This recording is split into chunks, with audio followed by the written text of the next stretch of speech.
Bismillahirrahmanirrahim. Assalamualaikum warahmatullahi wabarakatuh. Waalaikumsalam warahmatullahi wabarakatuh.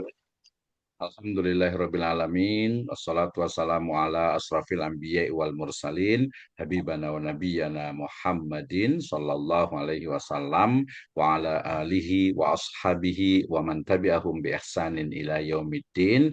Wa ba'd. Qala Allah Ta'ala fi kitabihil karim. A'udzu billahi minasyaitonir rajim. Bismillahirrahmanirrahim.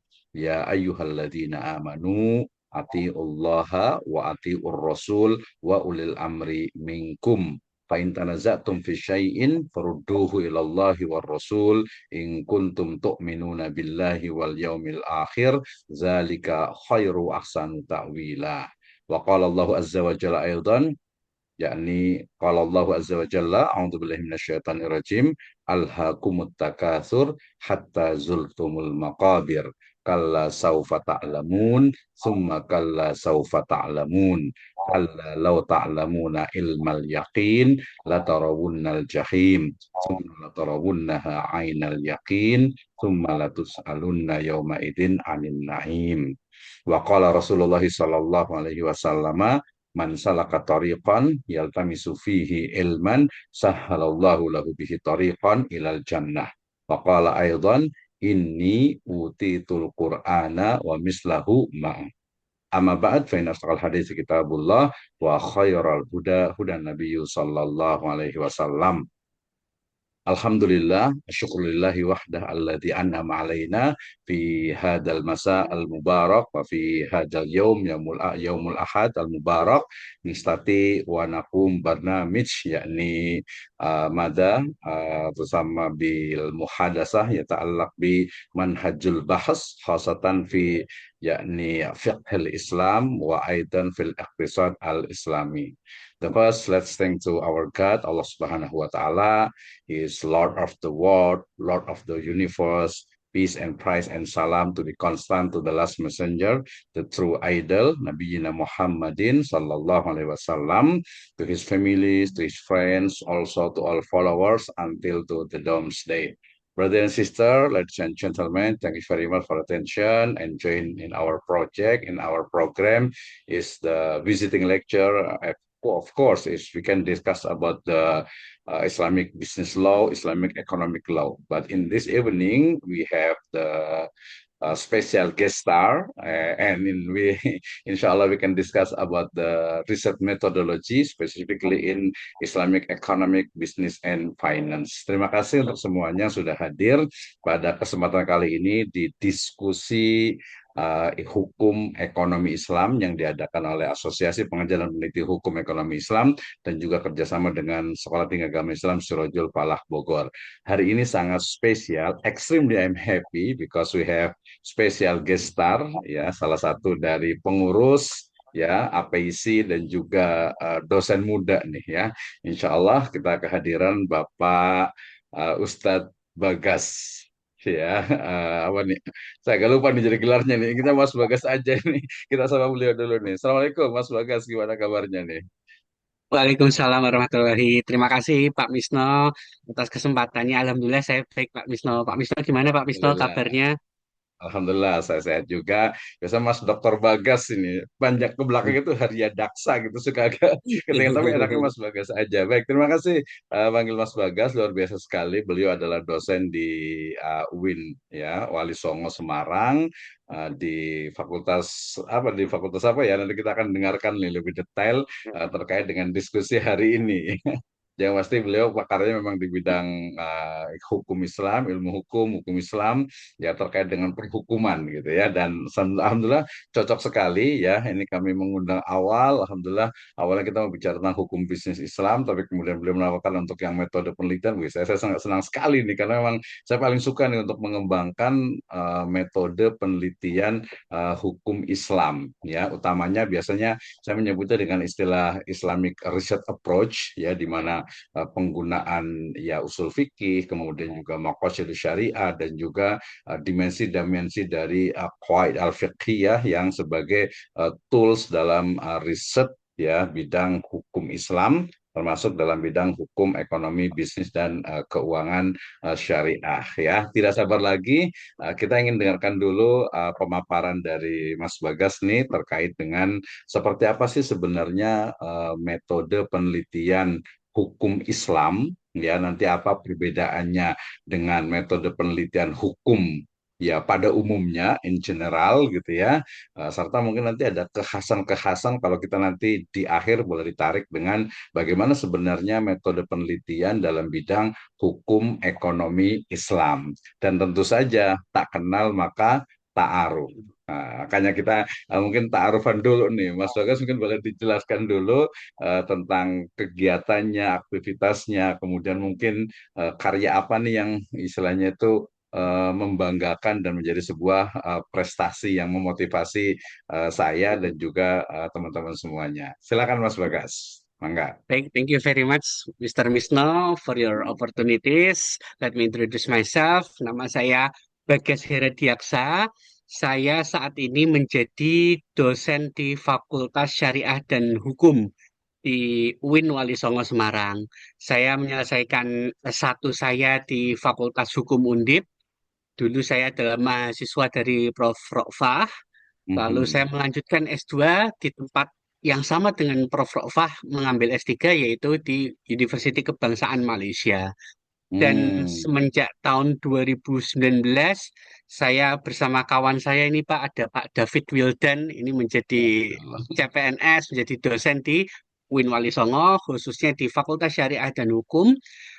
Lebih khusus lagi di prodinya ada di Hukum Ekonomi Syariah.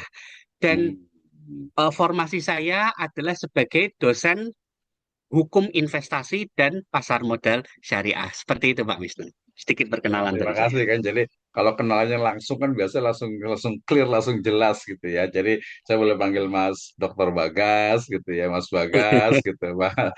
Kemudian beliau juga sama nih ya. Saya kebetulan juga sebenarnya kan memang S3-nya itu kan di Islamic Law ya. Kalau saya sih produk dalam negeri aja sih dari UIN Sunan Gunung Jati Bandung. Kemudian karena S2-nya itu juga ekonomi, selain juga ada di hukum Islamnya juga, akhirnya ya sudah lebih banyak ke hukum ekonomi Islam gitu ya. Jadi hukum bisnis Islam dan sebagai sempat juga jadi kaprodi di Taskia itu di memang prodi HES ya hukum ekonomi syariah. Jadi menarik sekali nih Mas Bagas ya. Hari ini kita akan bicara tentang khususnya riset metodologi karena selama ini kalau kita lihat Mas Bagas dari sisi penelitian di bidang hukum ya paling kita mengenal hanya normatif legal studies, social legal studies ya. Walaupun disertasi saya sebenarnya juga menggunakan pendekatan antropologi hukum, gitu ya, antropologi hukum Islam Indonesia, jadi gitu ya. Jadi mencoba menggabungkan. Nah, ini juga menarik, walaupun kalau untuk level S1 memang agak cukup berat ketika menggunakan misalnya antropologi hukum atau sosiologi hukum masih bisa sebenarnya. Jadi tapi itu kan dari ilmu sosial. Nah, yang selama ini yang saya coba kembangkan itu adalah Islamic Research Approach. Ya, di mana penelitian hukum ya menggunakan memang nilai-nilai, value, prinsip dan juga aturan dari Islam itu sendiri bisa menggunakan usul fikih, menggunakan makosid, menggunakan berbagai kaidah fikih nanti kalau umpamanya di level sarjana degree misalnya. Tapi kita akan dengarkan dulu nih, nggak sabar nih Mas Lukas nih kita agak lebih santai juga, jadi agar lebih menarik percakapan kita terkait dengan metode penelitian hukum Islam. Kami persilakan Mas Bagas mungkin dalam 15 sampai 20 menit menjelaskan. Biasa sih lebih 30 menit juga nggak apa-apa juga sih. Silakan kalau ada apa-apa ada slide-nya boleh di share screen kan. Kemudian nanti kita akan diskusi karena saya paling suka sekali serius ini untuk metode penelitian. Silakan, mangga. Kalau Ya, ini Semarang jadi monggo ya. Monggo Mas ya. Bagas, silakan. Baik, terima kasih Pak Misno atas kesempatannya. Bismillahirrahmanirrahim. Alhamdulillahirrahmanirrahim. Allahumma sholli ala Sayyidina Muhammad wa ala alihi wa sahbihi ajma'in. Izin Pak Misno, mungkin saya tidak memakai slide dan juga saya Siap, siap. ingin Mhm. menyampaikan ini seperti kita ngobrol Pak Misno. Iya betul. Nah, Nah, dan diskusi juga kan ya lebih enak kan ya. ya, Heeh, dan betul. saya ingin mencoba membahas ini lebih untuk Wisnu. Ya, jadi metode materi yang akan saya bawakan pada sore hari ini tentang metodologi penelitian hukum Islam ini saya coba eh, dari level yang paling bawah ya karena saya berharap ini juga bisa membantu anak-anak saya, mahasiswa-mahasiswa saya dalam lebih memahami metodologi penelitian hukum Islam. Dan juga Pak Misno, jadi gini Pak Misno, Betul. ternyata di lapangan itu ternyata banyak senior-senior saya, guru-guru saya yang ilmu Islamnya itu sudah tidak perlu dipertanyakan lagi. Betul. Tidak perlu diragukan lagi. Nah, namun kekurangan akademisi-akademisi di Indonesia itu adalah kita masih awam, arti kita masih asing dengan konsep Mhm. penelitian. Betul, Dengan betul. konsep penelitian. Karena kan mungkin kita lihat saja Scopus di Indonesia ini baru booming nih ya 2020, 2015 ke atas kan, Mbak. Ya, betul, Sebelumnya betul. itu kan Mhm. yang namanya artikel penelitian itu kan masih sangat jarang sekali. Kebanyakan Mhm. orang-orang masih menulis di buku atau di surat kabar, Ya, which is betul. menulis buku dan menulis penelitian itu berbeda. Nah, di Mhm. situ ada masalah, Pak. Di situ ada Mhm. masalah yang saya coba capture masalah tersebut, yaitu oh ternyata banyak guru-guru saya, senior-senior saya, rekan-rekan saya yang ilmu Islamnya itu sudah tidak diragukan lagi kedalamannya. Mhm. Namun, beliau-beliau tersebut masih belum terlalu akrab dengan yang namanya konsep penelitian sehingga kesulitan untuk merubah atau mentransformasikan ilmu Islamnya tersebut menjadi suatu penelitian. Ya, Itulah kenapa betul. banyak kawan-kawan kita, dosen-dosen, yang masih kesulitan ketika membuat suatu artikel penelitian dan lain sebagainya. Mahasiswa-mahasiswa saya, Pak Misno, Mhm. kebanyakan dari pondok-pondok, Hafiz Mhm. Quran, ilmu Islamnya sudah tidak perlu dipertanyakan, mungkin dari lahir sudah langsung masuk pondok mungkin. Nah, Mhm. ilmunya sudah tidak perlu dipertanyakan. Namun ketika menulis skripsi, kesulitan. Mhm. Apalagi diminta menulis artikel penelitian. Nah, di sini saya ingin mencoba membahas metodologi penelitian yang lebih down to earth terlebih dahulu. Mhm.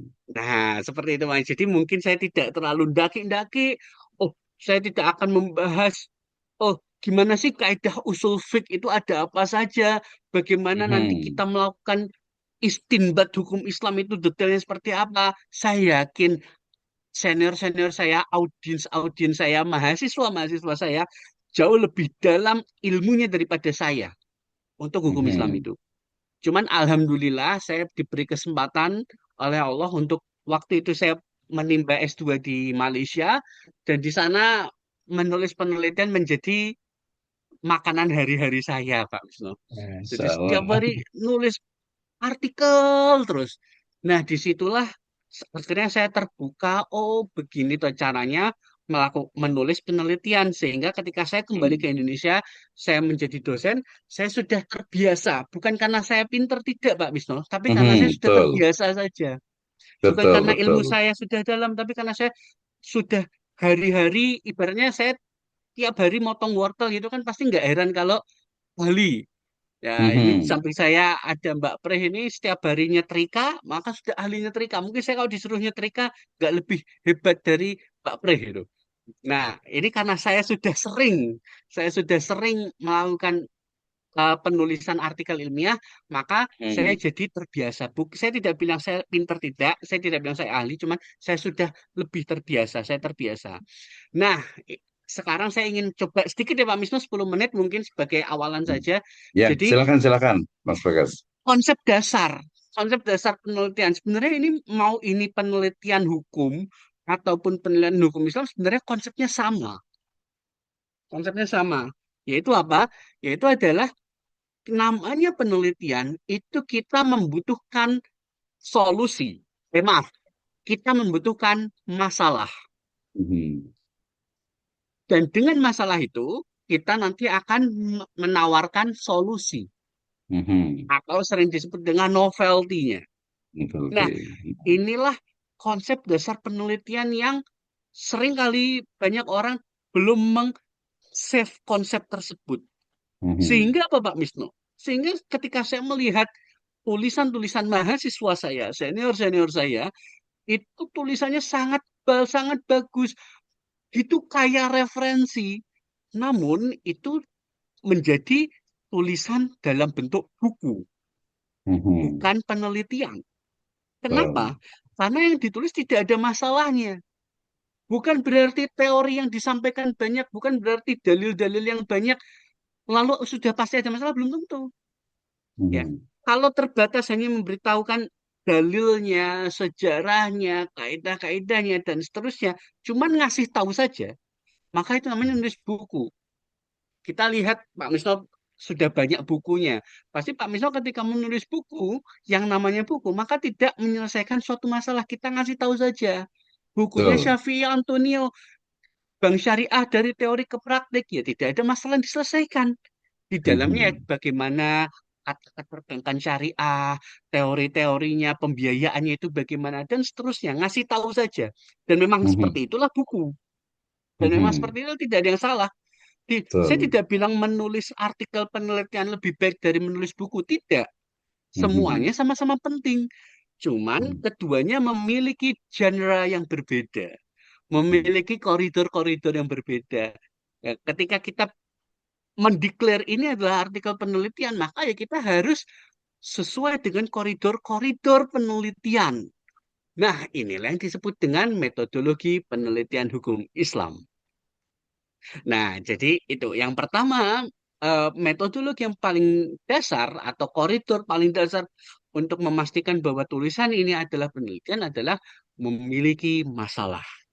Jadi bagi teman-teman semua yang mau menulis skripsi ataupun artikel penelitian tesis disertasi tentang hukum Islam, maka pastikan tulisan Anda memiliki masalah.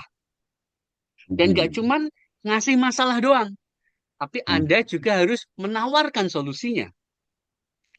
Nah, pertanyaan selanjutnya yaitu adalah masalah penelitian itu apa sih? Gitu. Mhm. Nah, Pak Misno, Bapak-bapak dan Ibu-ibu sekalian, masalah penelitian itu sama seperti masalah hidup kita. Ya, ya namanya masalah itu Ya. sama, Aha. yaitu apa? Mhm. Keadaan ketika kenyataan tidak Mhm. sesuai dengan harapan kita. Mhm. Nah, itulah ketika kenyataan tidak sesuai dengan harapan, maka di situ menjadi masalah. Apakah Mhm. semua kenyataan itu bermasalah? Belum tentu. Mhm. Contohnya Pak Misno, saya punya uang 10.000. Siang-siang, panas-panas, saya kehausan. Kenyataannya saya punya uang 10.000. Ini bisa jadi masalah atau tidak? Mhm. Bisa jadi masalah, bisa jadi tidak. Mhm. Tergantung harapan saya. Mhm. Kenyataannya saya punya uang 10.000. Harapan saya adalah es good day atau es teh jumbo. Aman, uang 10.000 tidak jadi masalah. Bisa Mhm. susuk, bisa kembali untuk beli es teh jumbo. Nggak ada Betul. masalah. Nggak, Mhm. uang 10.000 masih kembali untuk beli es good day. Tapi Mhm. kalau harapan saya adalah fore, tomorrow, kopi kenangan, atau janji Mhm. jiwa. Uang 10.000 tadi jadi masalah. Salah betul. Nah, itulah. Nah, dalam penelitian kita harus cari masalah tersebut. Sering sekali Mhm. Pak Misno, saya nguji Mhm. skripsi, tulisan mahasiswa saya sangat tebal sekali, begitu banyak dalilnya. Tapi setelah saya baca dan juga saya cross check, saya tanyakan, Mas, Mbak, ini masalahnya apa? Tidak ada masalahnya, Pak. Ini saya ingin menunjukkan bahwa hal ini sudah sesuai dengan dalil ini. Hal ini sudah sesuai dengan kaidah ini. Terus saya bilang, loh, kalau sudah sesuai, sudah tidak ada kesalahan, lah terus apa yang kamu selesaikan? Berarti kamu cuma ngasih tahu saja. Kalau kamu ngasih tahu saja sesuatu yang sudah benar, ya itu namanya buku, bukan Mhm. penelitian. Mhm. Sayangnya, sayangnya skripsi itu adalah penelitian, bukan buku. Jadi Anda harus menyelesaikan suatu masalah. Nah, Pak, apakah kalau sudah semuanya sudah sesuai, apakah kita tidak bisa memberikan solusi? Ya tidak bisa. Lah wong sudah benar, kok mau dikasih solusi yang nggak nyambung?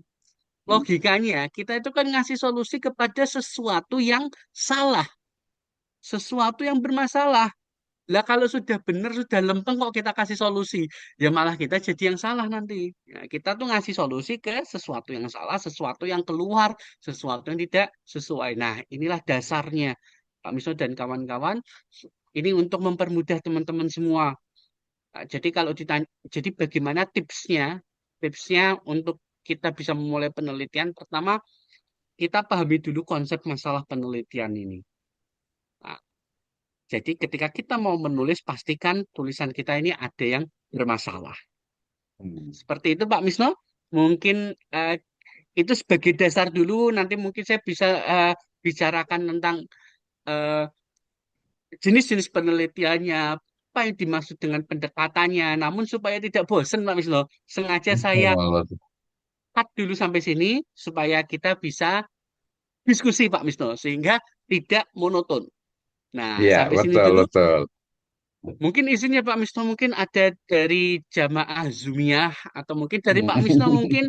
Nah, ini jadi ini mohon maaf sekali ya Pak Misno, seharusnya ini saya kurang sopan karena s- hostnya malah guru saya sendiri gitu ya. Mohon maaf sekali. Tapi monggo Ah, Pak Misno nih, atau baik, jamaah yang baik. lain Terima kasih, bisa terima memberikan. kasih. Ya, terima kasih, Mas Bagas nih. Ini mungkin dalam 5 tahun, 5 hingga 10 tahun ke depan harusnya panggil Prof Bagas ini, Insya Allah nih ya. Amin. Amin ya Allah, amin, amin, Baik, terima Masya kasih Allah. Mas Bagas nih. Menarik nih ya kalau kita bicara tentang metode penelitian hukum ataupun hukum Islam. Tadi kita sudah bisa kembangkan.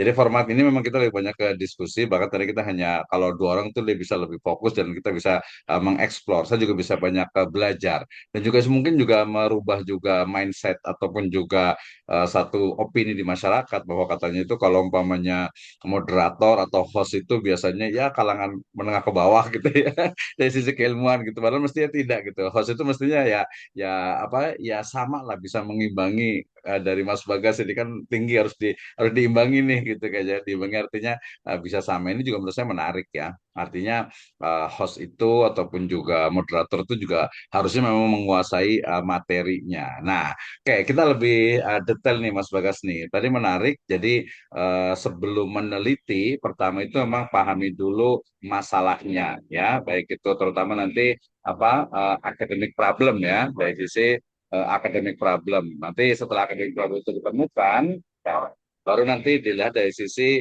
istilahnya itu solusi yang ditawarkan ya termasuk juga nanti penggunaan dari metodenya gitu kan ya karena kan nanti bicara tentang metode jadi betul nih jadi di mana-mana sih banyak gitu ya. Tadi Mas Bagas di sebuah universitas negeri gitu ya, apalagi kami yang di PTKIS gitu ya, bukan hanya mahasiswa sebenarnya, mahasiswa S1, S2 gitu ya, dari yang dosennya sendiri kadang menulis sebuah artikel itu sering sekali ya, apalagi masih menggunakan terjebak dengan istilah deskriptif kualitatif gitu kan ya. Jadi hanya mendeskripsikan saja. Saya ingat sekali itu tahun 2012-an ya, ketika saya udah mulai apa menulis artikel gitu kayak ya, menulis artikel jurnal. Ini kok kayaknya memang hanya jurnal. Saya sempat buat jurnal di tahun 2012-an itu. Jadi ini isinya tuh deskripsi semua betul karena sebagian besar itu dari pesantren gitu. Jadi ya sudah mendeskripsikan saja. Tapi itu 2012, sekarang 2026 pun di beberapa kampus itu masih sama gitu ya. Jadi ini hanya deskripsi saja ya. Nanti kalau dari perspektif ilmu hukum ya, hukum Islam ya, mungkin memang tadi oh ini sudah sesuai ya sudah gitu ayatnya ini, hadisnya ini ya, kaidahnya ini. Nah, padahal kan sebenarnya tidak seperti itu ya. Sehingga kemudian memang penelitian ini menjadi satu ya sarana untuk mengembangkan ilmu pengetahuan seperti itu ya. Nah, oke kita akan diskusi Mas Bagas nih. Pertama ya, mungkin kita bisa lebih spesifik nanti karena judul langsung ke hukum Islam. Pertama kita bicara dulu tentang sebenarnya akar masalah kalau kita mapping yang bisa digali dari hukum Islam ataupun juga boleh ke hukum ekonomi Islam itu sebenarnya apa saja sih objeknya ya mungkin juga nyambung juga ke jenisnya kalau di hukum umum itu tadi saya nyebutnya dengan normative legal studies, empirical legal studies, social legal studies. Nah, sebenarnya apa sih yang mau diteliti? Kadang masih bingung gitu ya. Silakan Mas Bagas. Ya, wah ini memang tidak kaleng-kaleng Pak Misno ya. Jadi Bapak-bapak Ibu semua, ketika kita berbicara tentang objek penelitian, itu betul sekali Pak Wisnu. Objek Mhm. penelitian itu memang korelasinya dengan jenis penelitian. Nah, Iya, betul. ini memang keren ini Pak Wisnu ya.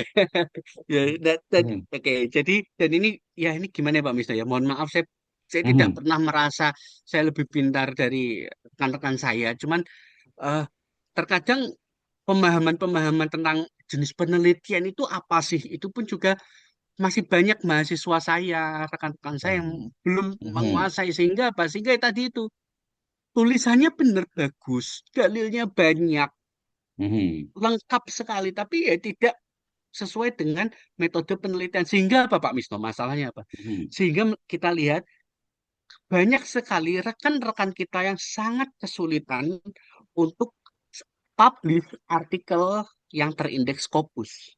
Betul, betul. Kenapa? Karena Mhm. kalau tingkatannya sudah Scopus, mereka akan benar-benar lihat ini tulisan ini deskriptif doang, ataukah Mhm. ini research, which Mhm. ya, which is itu berbeda antara nulis book chapter ataupun research. Nah, itulah Mhm. yang sering menjadi permasalahan dan itu saya coba capture masalah tersebut. Mhm. Nah, kembali ke pertanyaan pemantik dari Pak Misno tadi, jadi bignya apa saja sih? Gitu ya.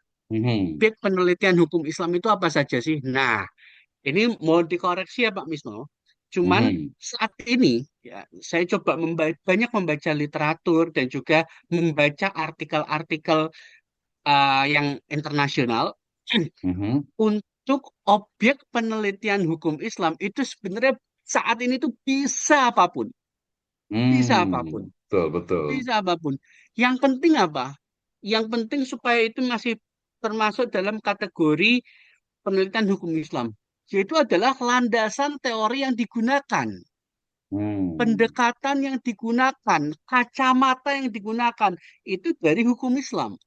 Mhm. Adapun objeknya itu bisa apapun, bisa hal-hal yang bersifat umum, apalagi hal-hal yang bersifat hukum Islam. Gitu. Nah, Mhm. sekarang kita bahas nih, objeknya itu ada apa saja sih? Setidaknya ada tiga. Ya, ini Mhm. untuk teman-teman ya, Pak. Ada tiga Mhm. objek Berarti penelitian gimana? hukum. Mhm. Yang pertama adalah objek penelitian hukum norma hukum.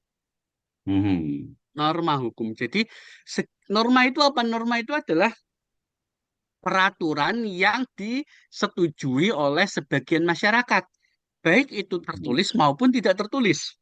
Mhm. Jadi seandainya nih di suatu kampung ada Pak Wisnu di Jawa Tengah itu di Mhm. kampung tersebut itu tidak boleh ada PNS pegawai negeri sipil yang bermukim di kampung tersebut. Hmm. Mungkin peraturan tersebut tidak tertulis tapi disetujui oleh masyarakat. Maka itu bisa menjadi Mhm. norma hukum. Di Kajang, Sulawesi Selatan, itu ada suatu daerah yang memiliki peraturan semua orang yang masuk ke dalam kampung tersebut maka harus pakai kain warna hitam. Nah, itu Betul. bisa menjadi suatu norma hukum walaupun itu tuh bukan hukum tertulis. Mhm. Apalagi kita melihat kalau yang tertulis ya tentu sangat banyak sekali, mulai dari undang-undang atau mungkin fatwa MUI atau mungkin pendapat ulama dan lain sebagainya, fatwa MUI atau regulasi-regulasi, segala macam Mhm. hukum tertulis, baik itu yang dari sisi hukum Islam maupun dari sisi non hukum Islam, dari sisi konvensional itu boleh-boleh saja. Nah, jadi, Mhm. nah ini saya sering mendengar, Pak. Saya sering mendengar, loh, ya pasti saja tidak sesuai kalau Anda menganalisis hukum umum dari kacamata hukum Islam ya pasti tidak sesuai. Ya nggak apa-apa. Misalkan nih kita melihat nih sekarang ada eh, suatu PP baru, PP Ya. baru. Ya, misalkan tentang apa? Tentang itu gaji dosen misalkan. Ya, yang Gaji baru. dosen lah. Terus kita analisis dari sisi hukum Islam, dari sisi makosid syariahnya misalkan, dari sisi Mhm. maslahahnya, dari Mhm. sisi maslahahnya apakah ini peraturan ini lebih banyak maslahahnya atau mudaratnya? Boleh-boleh saja, Mhm. nggak ada masalah. Betul. Justru Mhm. malah eh, tidak bisa menjadi penelitian apabila Anda menulis ada suatu peraturan hukum kok sudah sesuai dengan suatu kaidah usul fikih, suatu kaidah di dalam hukum Islam sudah sesuai lah, itu malah tidak menjadi penelitian. Nah, jadi yang pertama tadi objek penelitiannya adalah suatu norma. Oleh karena itu ini disebut sebagai penelitian hukum normatif. Normatif. Lalu yang kedua adalah empiris, empirical. Mhm. Nah, kalau apa itu empirical? Empirical itu adalah yang kita analisis, objek penelitian kita. Itu adalah realita yang terjadi di masyarakat. Kejadian hukum. Kejadian hukum yang benar-benar terjadi di masyarakat. Baik Mhm. itu hukum Islam maupun hukum konvensional, hukum formal. Tidak ada masalah. Nah, lalu yang ketiga adalah normatif empiris atau mixed method. Nah, bahasa sederhananya dari normatif empiris itu adalah implementasi. Jadi Hmm. kita menjadi kita mengcapture, menjadikan objek implementasi dari suatu norma, implementasi dari suatu regulasi. Apakah regulasi tersebut sudah dijalankan dengan baik ataukah belum? Bagaimana ini pelaksanaannya? Oh, PP tentang kenaikan jabatan fungsional dosen. Nah, Mhm. ini bagaimana nih implementasinya? Oh, ternyata implementasinya banyak masalah ini itu. Nah, jadi tadi untuk objek ada tiga. Yang pertama adalah norma hukum, yang kedua adalah empirical, empiris, yang ketiga adalah normatif empiris atau implementasi. Apakah boleh penelitian hukum Islam itu dari hal yang di luar hukum Islam? Sangat boleh sekali. Yang Mhm. terpenting apa? Ya ini maaf nih agak offset penjelasannya, cuma nyambung. Mhm. Yang penting adalah tadi landasan teorinya. Mhm. Landasan teorinya, apa sih fungsi landasan teori? Landasan teori itu adalah alat ngukurnya. Mhm. Kita untuk menentukan apakah PP ini layak atau tidak. Nah, itu dari kacamata dalil-dalil hukum Islam.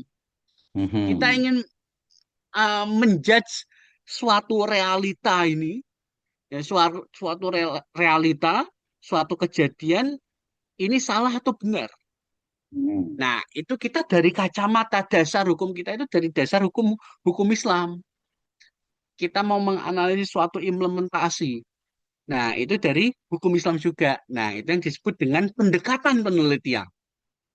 Nah, itu yang disebut dengan pendekatan penelitian. Jadi pendekatan penelitian, kalau tadi objek penelitian itu kaitannya dengan jenis penelitian, maka kalau pendekatan penelitian itu korelasinya dengan landasan teori yang kita gunakan. Seperti itu, Pak Wisnu. Oke, menarik ya Mas Bagas nih. Tapi kadang mahasiswa itu suka agak bingung nih. Kita nanti sebenarnya kita akan mengeksplor tiga jenis tadi sebenarnya itu ya. Pertama adalah tadi normative legal studies, yang kedua adalah empirical legal studies. Tapi sebelum itu tadi yang menarik nih, kadang teman-teman itu mahasiswa itu suka masih agak bingung nih Mas Bagas nih antara landasan teori, kemudian kerangka teori, kemudian juga landasan kajian pustaka gitu ya. Nah, termasuk juga implementasinya. Kan orang di bab 2 itu kadang biasa menggunakan tadi yang menggunakan landasan teori, menggunakan ada kajian pustaka, menggunakan kerangka teori gitu ya, kerangka teori, teoritik dan sebagainya. Nah, ini sebenarnya seperti apa sih sebenarnya perbedaan-perbedaan itu gitu ya, landasan teori, kerangka teori, kemudian nanti kaitannya juga dengan satu teori yang digunakan. Nah, nanti mungkin ke hukum Islamnya nih. Ke hukum Islam misalnya nih, saya mau menggunakan kaidah al-umuru bimaqasidiha misalnya, atau mungkin yang lain lah yang agak lebih tinggi dikit kita menggunakan misalnya teori hukumnya misalnya itu apa siapa ya Ibnu Jauzi misalnya gitu ya, atau mungkin ya yang paling mudah saja tahoyil fatwa bi tahoyil azmina wal amkina wan niyah wal awaid. Nah, permasalahannya ini satu kaidah ini bisa nggak bisa tidak dijadikan landasan teori, bisa menjadikan ya satu teori yang digunakan untuk menganalisis sesuatu. Jadi dua pertanyaannya nih. Jadi apa beda antara landasan teori, kerangka teori, landasan pemikiran juga sampai kadang-kadang kajian pustaka gitu ya. Dan contohnya silakan Mas Bagas. Baik, terima kasih Pak Wisnu. Jadi yang banyak orang salah-salah dalam menulis itu adalah antara kajian pustaka dan landasan teori. Ini sering sekali Mhm. saya ngelihat loh, ini judulnya kajian pustaka, isinya landasan teori. Isinya Heeh. landasan teori, judulnya landasan teori, isinya kajian pustaka. Nah, ini Betul. apa bedanya apa sih ya? Pak Misno, Mhm. mohon dikoreksi kalau saya salah, Pak Misno. Mhm. Jadi kalau teman-teman semua ya, kalau yang namanya kajian pustaka itu adalah penelitian terdahulu yang relevan dengan apa yang sedang kita tulis. Nah, Hmm. itu yang disebut dengan kajian pustaka. Fungsinya apa? Fungsi dari fungsi dari kajian pustaka itu sebenarnya untuk apa? Untuk menunjukkan research gap, untuk Mhm. menunjukkan bahwa penelitian kita ini berbeda dengan penelitian-penelitian lain yang sejenis. Istilahnya, kita ini ingin menunjukkan state of the art dari penelitian kita. Mhm. Kita nyampaikan, oh kalau penelitian A itu bahas ini, penelitian B ini dari sisi ini, penelitian Mhm. C dari bagian ini. Sedangkan saya membahas dari kacamata ini. Nah, fungsi dari kajian Mhm. pustaka atau Mhm. previous research itu adalah Mhm. seperti itu untuk menyampaikan state of the art kita. Apa yang menjadi perbedaan antara penelitian kita dan penelitian orang lain. Nah, ini krusial sekali. Biasanya kalau di dalam skripsi, tesis atau disertasi itu masuk ke dalam bab satu biasanya. Mhm. Ya, biasanya bab satu. Kalau di dalam artikel penelitian, previous studies atau kajian pustaka itu masuknya di dalam introduction atau Mhm. pendahuluan.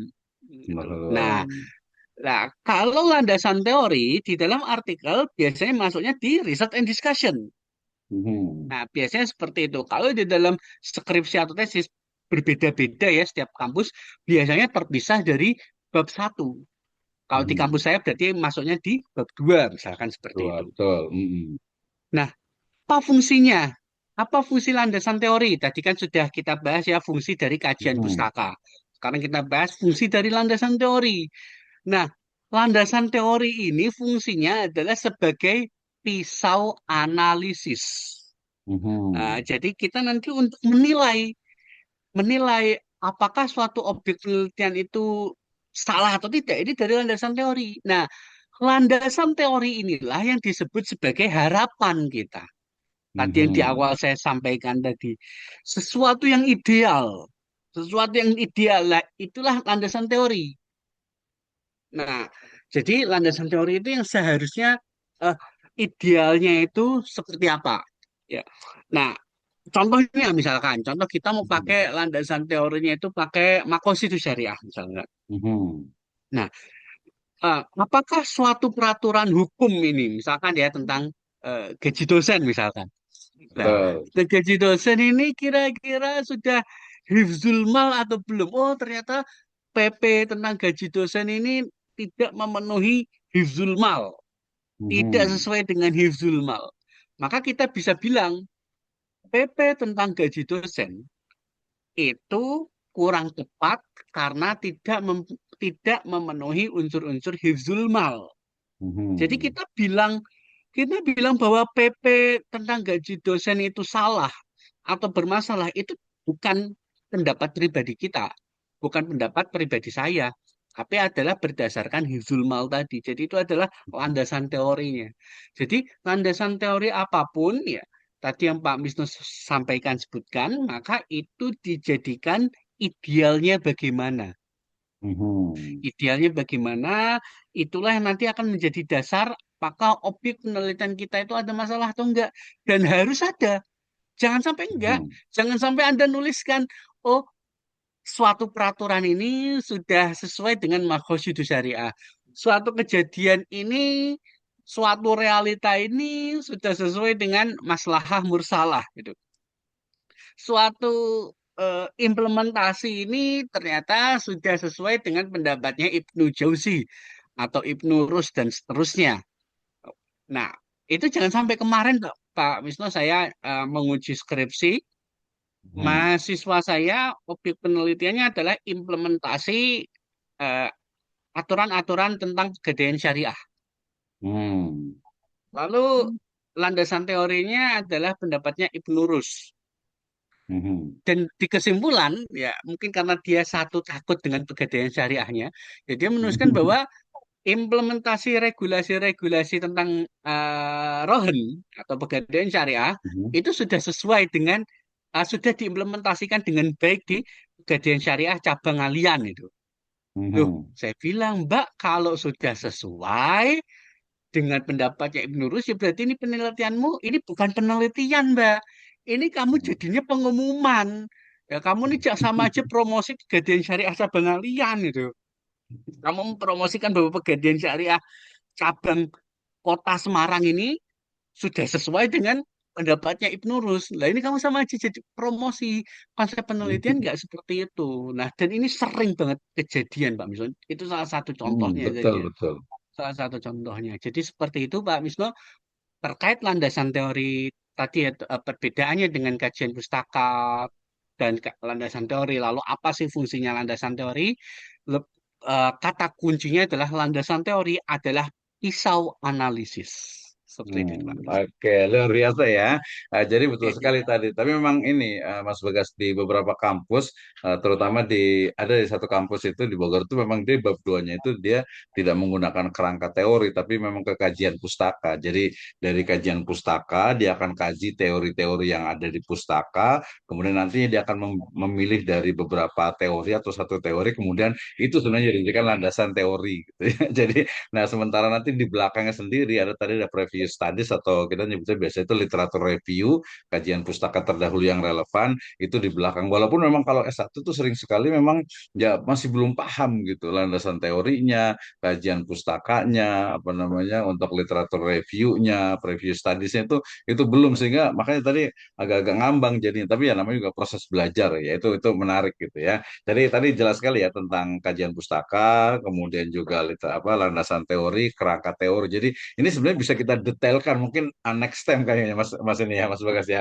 Karena kerangka teori itu maksudnya adalah seperti apa sih membuat sebuah kerangka teori? Mungkin nanti bedanya antara yang skripsi dengan tesis dengan disertasi. Karena biasanya kalau kalau sama juga dengan di jurnal kan biasanya hanya menggunakan mungkin hanya satu landasan teori gitu kan. Misalnya ya udah pakai kaidah ini aja lah sadu dzariah misalnya gitu kan ya. Sadu dzariah itu saja kan untuk artikel tapi kalau untuk tesis misalnya itu kan dia lebih luas lagi menarik nih. Nah kemudian tadi kembali ke tadi ada normatif legal studies. Kalau normatif itu kan saya rasa memang kaitannya dengan norma ya baik yang tertulis ataupun tidak tertulis tadi sudah dijelaskan.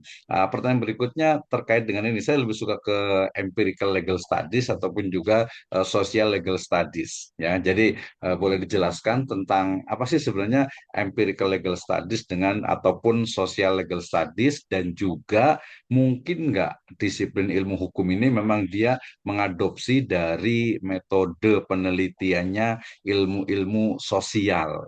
Nah ini menurut saya ini yang menarik ini kayaknya khas UIN sih kebetulan saya produk UIN gitu ya jadi saya ulangi lagi pertanyaannya jadi seperti apa boleh dijelaskan tentang empirical legal studies atau social legal studies dan juga bagaimana ilmu hukum ini termasuk juga hukum Islam itu dia bisa mengadopsi seperti apa implementasinya ketika mengadopsi dari riset metodologi dari social science. Silakan Mas Bagas. Oke. Baik, Pak Misno. Jadi kalau kita berbicara tentang empirical legal studies, seringnya Hmm. saya sampaikan kepada mahasiswa saya, Hmm. eh, kamu jangan memilih metode empirical legal studies kalau kamu tidak punya channel untuk mendapatkan narasumbernya. Iya betul harus ada ordal ya. Harus ada orang, kamu harus punya kenalan dulu. Nah, jadi kenapa sih Pak kalau seperti itu? Nah, yang namanya empirical legal studies itu objek penelitian Anda adalah suatu kejadian hukum, Hmm. suatu aktivitas yang dilakukan oleh manusia. Hmm. Oleh karena itu, maka untuk mendapatkan datanya, data empiris, maka Anda Hmm. harus melakukan wawancara kepada narasumber. Betul. Nah, Hmm. kalau kamu nggak kenal dengan narasumber, kamu nggak punya orang dalam, kamu nggak punya channel, udah jangan memaksakan diri legal studies. Hmm. Memang betul, memang betul empirical legal studies itu memang lebih apa ya, sedikit lebih prestis lah daripada normatif. Hmm. Apalagi kalau Anda mengincar publikasi di internasional, di Scopus atau WOS. Rata-rata artikel-artikel Scopus atau WOS itu pasti empiris. Sangat jarang Mhm. yang normatif, kebanyakan itu empiris. Mhm. Kalaupun normatif, tetap ada data empiris ya, maksudnya mixed method. Betul, Gitu. betul. Memang betul secara kasar ya, secara kasar memang lebih berkualitas empiris. Empirical legal studies. Tapi tadi, Anda jangan memaksakan kehendak. Kalau memang nggak bisa, jangan. Karena sering banget, Pak, saya menemukan mahasiswa saya nulis skripsi sampai lebih dari 1 semester. Jadi semester Mhm. depannya itu dia cuman bayar UKT, cuman buat ngerjain skripsi. Hmm. Gara-gara dia belum dapat izin untuk melakukan wawancara ke suatu instansi. Betul. Mhm. Kemarin teman saya dapatkan dana penelitian, ya itu nggak selesai-selesai penelitiannya gara-gara dia nggak punya orang dalam di suatu instansi, maksudnya bukan orang dalam negatif ya, kenalan lah, Mhm, betul. kenalan Ah. dalam suatu Narasumber instansi, lah ya, narasumber internal lah narasumbernya ya. ya, Mhm. tapi dia memaksakan wawancara di suatu instansi tersebut. Ya waktunya Mhm. lama sekali lah itu. 3-4 bulan baru ada jawaban gitu. Nah, Hmm. nah ya jadi itu kalau Anda mau melakukan penelitian empiris, maka pastikan Anda punya kenalan di sana. Gitu. Mhm. Jangan sampai Anda memaksakan kehendak ingin empiris itu. Nah, aneh ya Pak Misno. Anehnya kebanyakan mahasiswa itu milihnya empiris daripada normatif. Mhm. Oh, banyak Nah, yang empiris malah ya.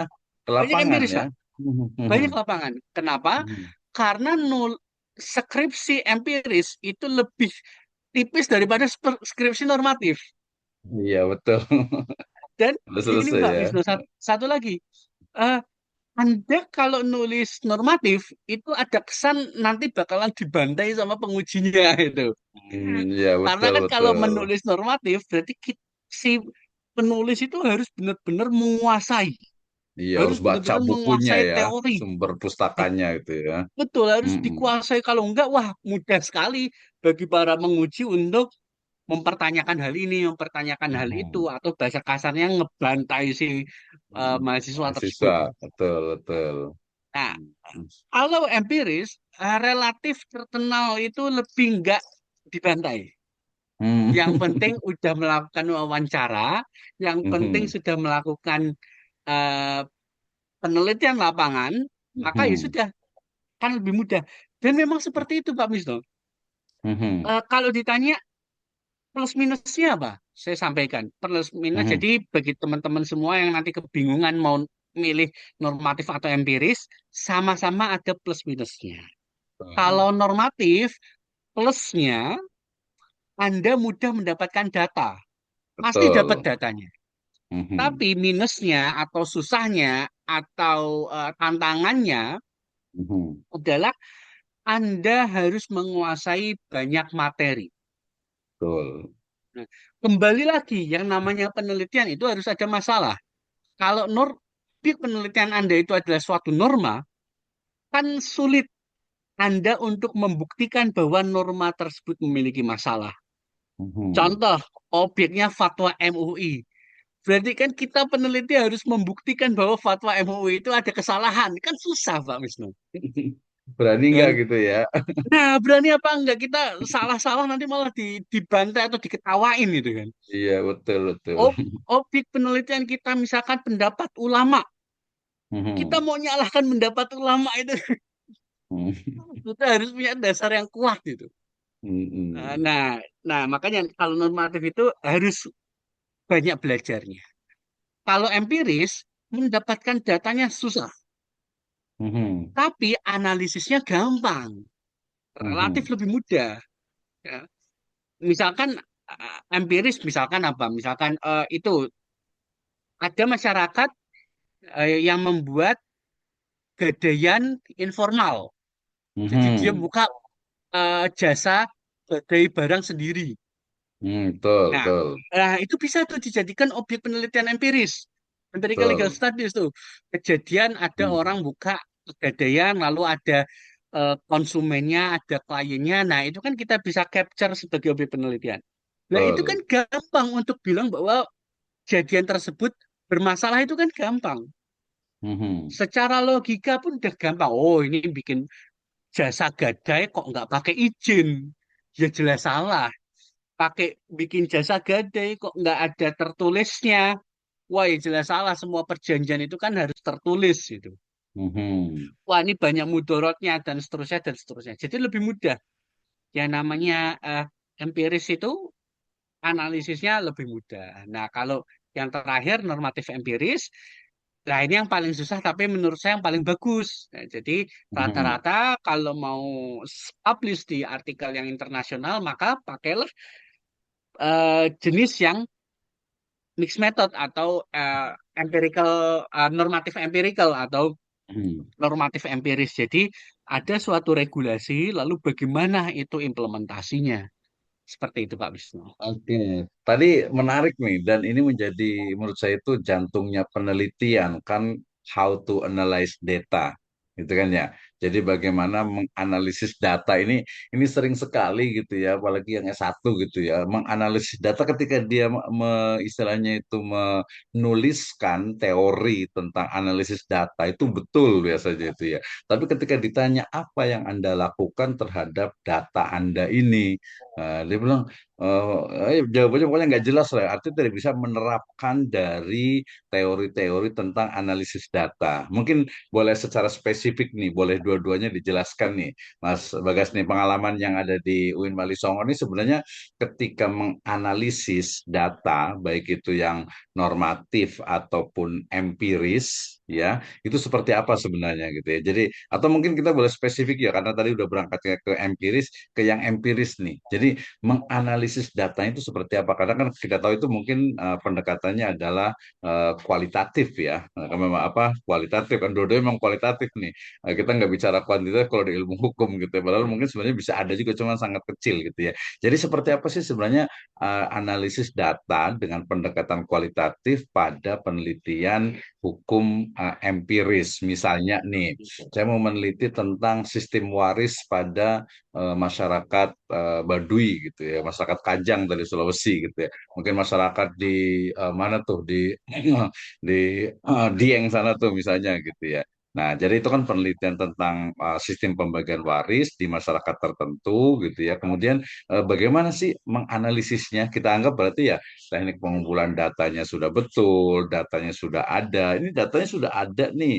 Terus bagaimana nih untuk menganalisisnya nih? Ini jantungnya nih. Silahkan Mas Bagas. Oke. Baik, Pak Misno, yang sering saya temui, baik ketika saya menguji skripsi atau saya membaca artikel-artikel penelitian, Mhm, ini ada salah satu kesalahan fatal kalau kita mhm, berbicara tentang analisis, yaitu mhm, adalah teori-teori yang sebelumnya sudah disebutkan dalam mhm, landasan teori, mhm. itu tidak digunakan sebagai analisis. Ini sering sekali kejadian. Iya, betul, Lah, betul. Mhm, terus gunamu nulis teori-teori itu di landasan teori itu buat apa?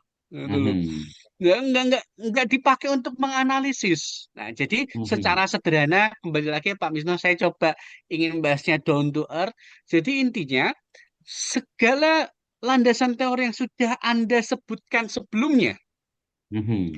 itu harus Anda gunakan di bagian analisis. Kalau di dalam artikel, maka di bagian akhir.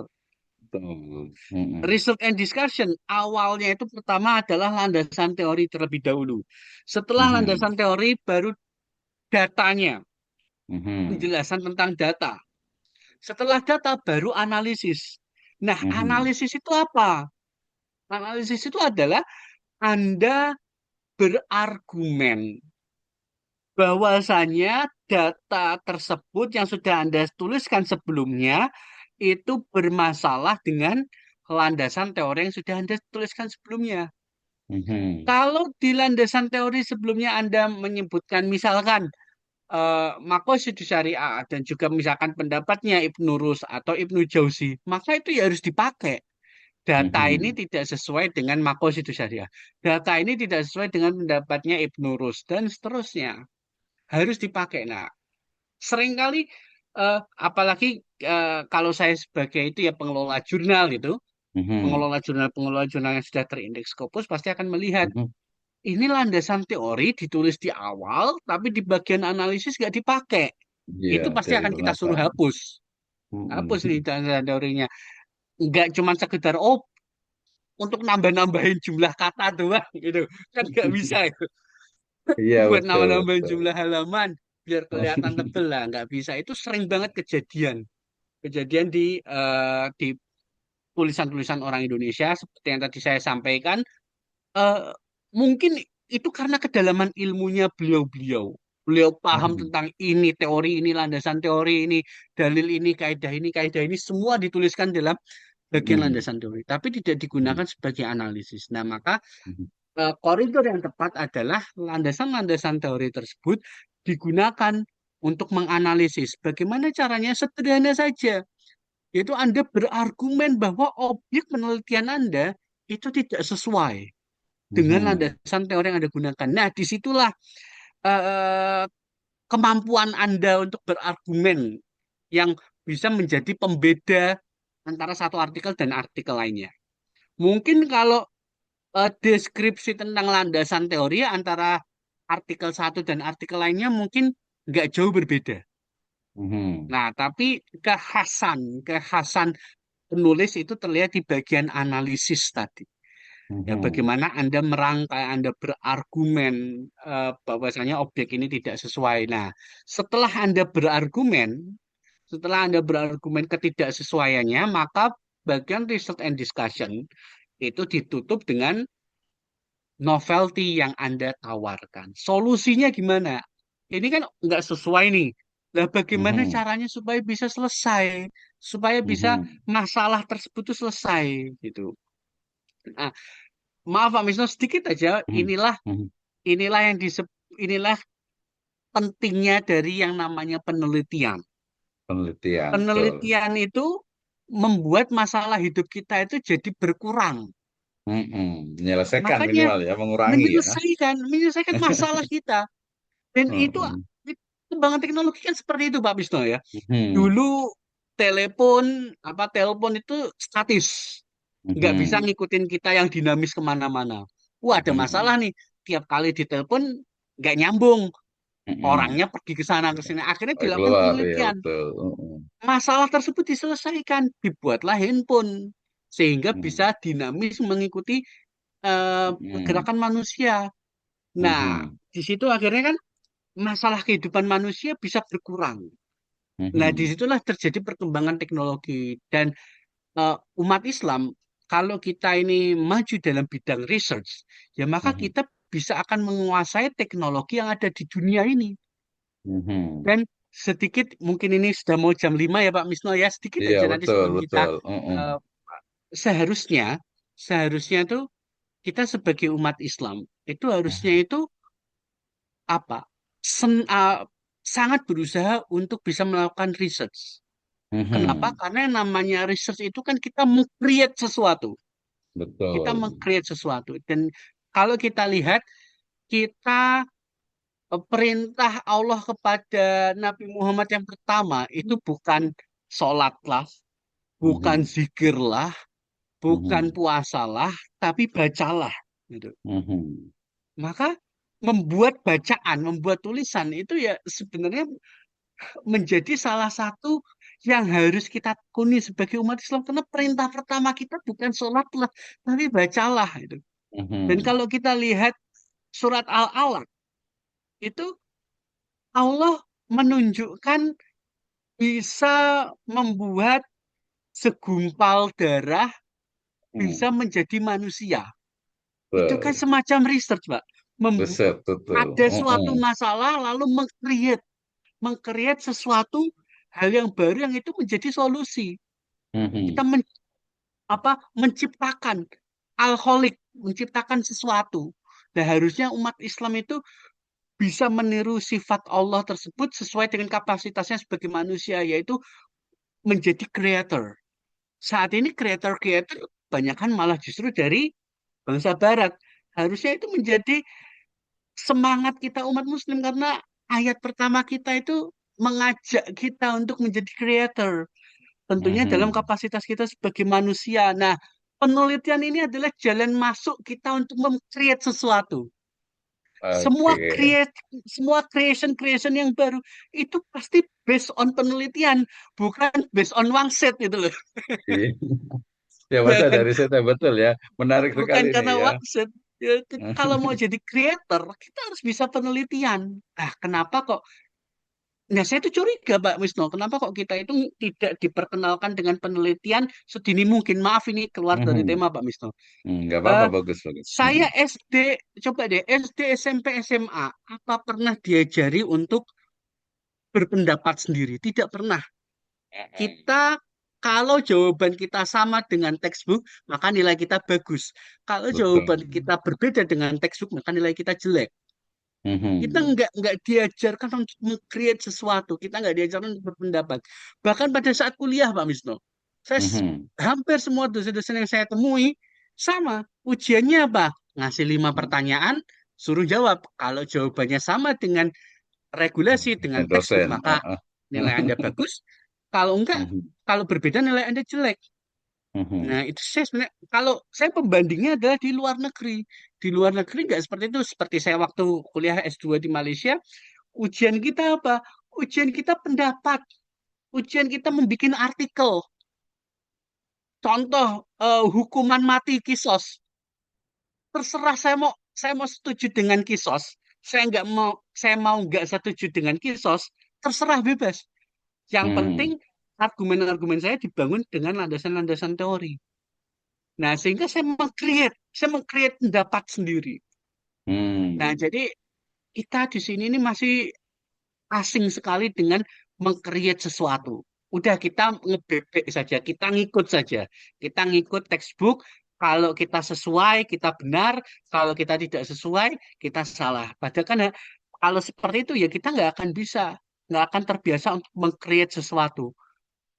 Akhirnya apa ya? Kita akan menjadi bangsa yang dijajah terus.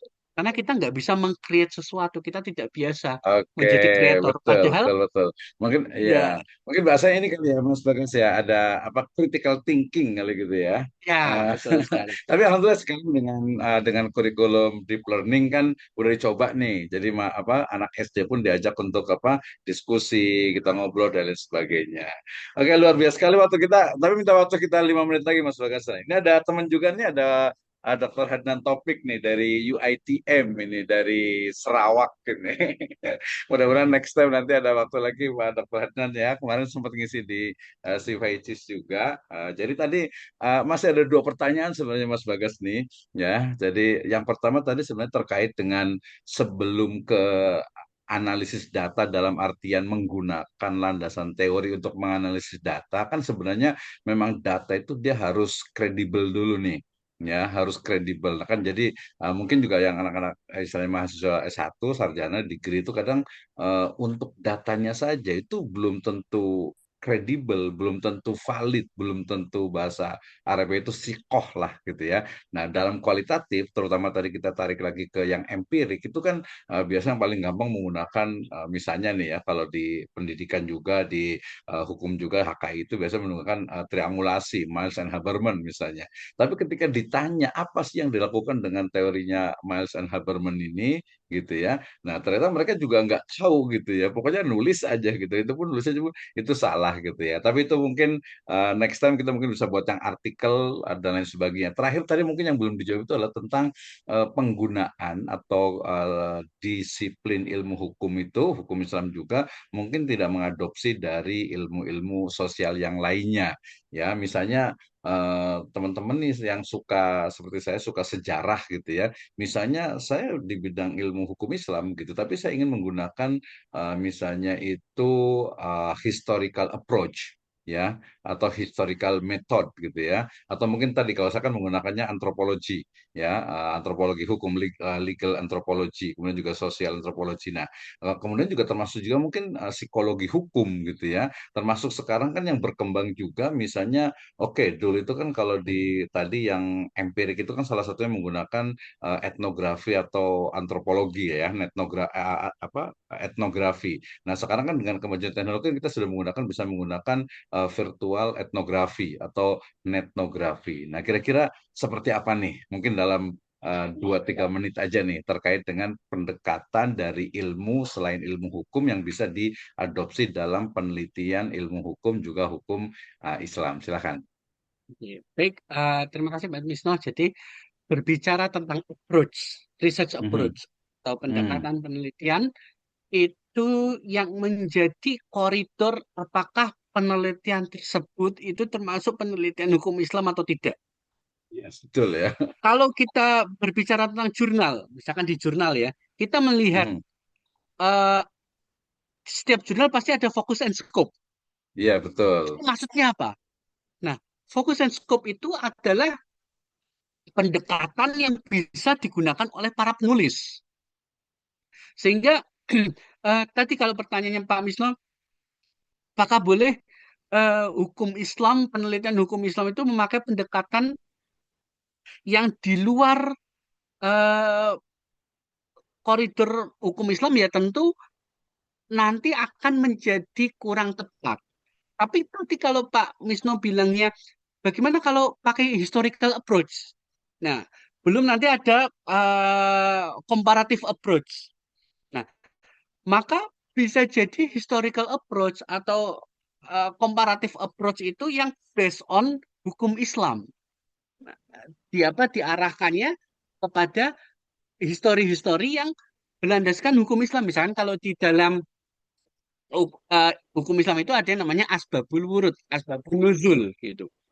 Nah, maka itu kan bisa, Pak, dijadikan pendekatan uh, historical approach itu. Jadi, bagaimana sejarah-sejarah di dalam hukum Islam ini, misalkan dari ilmu pemerintahan, misalkan. Nah, kita lihat, kita ingin menganalisis bagaimana uh, uh, konsep pemerintahan yang sekarang terjadi. Misalkan ya, kita melihat itu konsep pemerintahan itu menjadi objek penelitiannya. Kita mau analisis dengan histori di dunia Islam. Konsep pemerintahannya itu bagaimana gitu. Nah, jadi kalau kalau yang namanya pendekatan, maka itu wajib hukumnya harus sesuai dengan koridor hukum Islam. Contohnya seperti di jurnal tadi, fokus and scope-nya itu kita tidak boleh keluar. Nah, fokus and scope itu adalah pendekatan yang kita gunakan. Adapun objeknya bisa ke sana kemari bebas. Nah, tapi pendekatannya itu harus sesuai dengan fokus and scope yang mau kita tekuni. Kalau kita penelitian hukum Islam ya maka eh, approach-nya ya harus approach yang dalam koridor hukum Islam. Jadi seperti itu Pak Misno, kalau objek penelitian bisa ke sana kemari, tapi kalau landasan teori harus yang sesuai dengan bidang ilmu yang kita digelarkan. Oke, terima kasih Mas Bagas. Luar biasa sekali ya. Ini udah lewat 9, lewat 10 nih ya. Ini sebenarnya masih banyak sekali yang kita diskusikan, tapi waktunya terbatas ya. Insya Allah mudah-mudahan next time kita bisa tentang tadi artikel jurnal, kemudian juga lebih detail lagi tentang berbagai riset metodologi dalam Islam yang memang praktis yang bisa dimanfaatkan oleh masyarakat, oleh mahasiswa. Sehingga ke depan ilmu hukum dan juga ilmu hukum Islam khususnya hukum ekonomi Islam juga itu terus berkembang ya tadi salah satu adalah dengan riset yang memang benar dan tentu saja dalam konteks sekarang ini adalah riset yang memang berdampak gitu ya. Jadi risetnya itu bukan hanya yang selesai gitu kan ya. Jadi yang memang ada berdampak kan sehingga jadi kampus berdampak. Baik. Terima kasih Mas Bagas atas waktu dan kesempatannya. Insya Allah kita jumpa lagi di next discussion dan mudah-mudahan bermanfaat untuk semuanya ya. Jazakallahu khairan ala ilmikum ala ilmik ya. Terima kasih atas ilmunya, mudah-mudahan bermanfaat. Baik, ibu bapak sekalian, alhamdulillah acara kita sudah selesai dan mudah-mudahan menjadi kontribusi positif, menjadi juga record ya, jadi track record dan juga rekam jejak yang positif di internet ini, di YouTube ini. Baik, alhamdulillah kita dengan hamdalah dan doa kafaratul majelis. Alhamdulillahirabbil alamin. Subhanakallahumma bihamdika asyhadu an la ilaha illa anta astaghfiruka wa atubu ilaik. Wabillahi taufiq wal hidayah. Wassalamualaikum warahmatullahi wabarakatuh. Waalaikumsalam warahmatullahi wabarakatuh. Terima kasih Ustaz.